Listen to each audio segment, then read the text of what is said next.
र गाइज आज चाहिँ हामी कपाल काट्न जान लागेको थियौँ अनि हामी बाटोमा छौँ अनि म यतिकै भिडियो बनाइरहेको छु।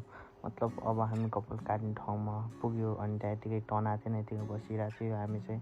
अनि कपाल काटिसक्यो अनि बल्ल बल्ल टर्न आएर यस्तो चोमु देखाएछ नि अब के भन्ने। अब म हेर्नु न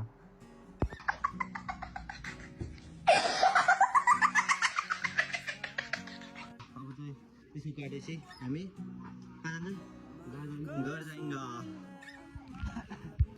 हेलो गाइस, हामी चाहिँ मजा उहिले हाल्दा छ होइन। अनि दुई तिन चढ हान्थ्यो तर 2 चढ मात्रै क्लिप राम्रो लाग्यो अनि हाल्थेँ। अनि अब चाहिँ हामी घर जान लागेको, रात परिसकेको थियो अनि रात परेको अनि साला यसको कपाल देखाउँ भने मान्दैन क्या, लजाए धेरै लजायो। अनि त्यसपछि मेरो त हेर्नु राम्रो पनि छैन, चुतिया जस्तो देखिरहेको छ। अनि मैले सोचेँ यिनीहरूको पनि राम्रो देखेछ नि, यिनीहरूको पनि देखाइदिउँ भने भगाउँछ जे साधन छ साइकलले।